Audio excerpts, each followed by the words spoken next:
መስሉት ማለት ነው። እኔ ግን ካየሁት አንጻር ኧረ እናንተም ቢሆን ማንሳታችሁ አይቀርም ምንም ጥቅሙ አልታየኝም። ከዛን አነሳሁት። ሳነሳው ጎንና ጎኑ ላይ እንደዚህ እርሳስ ከለራማ የሚመስል እንደምታዩት የሚጸዳ ነገር አለው። ከዛም በኋላ ሆድ ውስጥም ያለውን ነገር አላስፈላጊ የሆነውን ስለምናጸዳ የሆዱን እንኳን ለማጽዳት የግድ ከላይ ቧንቧ መክፈት ይጠበቅባችኋል፣ በቀላሉ ቶሎ እንድታጸዱ ማለት ነው። ይህንን ጎንና ጎኑ ላይ ያለውን ካነሳው በኋላ ውሃ ከፈትኩበት። ከዛን በጣቴ እየነካሁኝ እንደዚህ ሳጥበው በቀላሉ ይወጣልናል አላስፈላጊው ነገር ማለት ነው። በእርግጥ ተራ በተራ በመጀመሪያ ሙሉን ካጸዳን በኋላ ከዛ ማጠብ እንጀምራለን።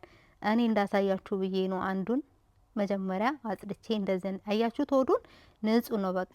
ከዛም በቀጣይ ሁሉንም እንደዚህ በምታዩት መልኩ እንዳሳያችሁ እንደመጀመሪያው አድርጌ ሁሉንም አጸዳው። ይህ የምታዩት 1 ኪሎ ነው የተጠቀምኩትኝ። 1 ኪሎ በቁጥር በፍሬ ነው ማለት ትችላላችሁ የተሸጠልኝ።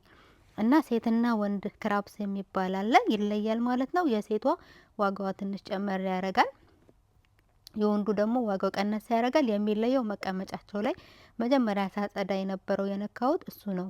የወንዱ ሾጠጥ ያለ ሲሆን የሴቷ ሰፋ ያለ ነው። ከዛ ውጪ ሌላ መለያ ካለ የምታውቁት እናንተ ንገሩኝ። እኔ የማውቀውን ነው ማካፍላችሁ ሁሌም።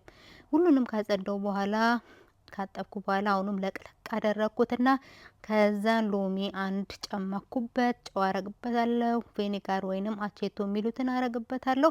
ከዛም በኋላ ለ30 ደቂቃ የሚሆን ለ40 ደቂቃ ወይም ለ20 ደቂቃ እንግዲህ እናንተ እንዳደረሳችሁ ብቻ 30 ደቂቃ የሚበቃው ይመስለኛል። እንግዲህ ያው በግምት ስለምንሰራ አብዛኛውን ጊዜ ማለት ነው።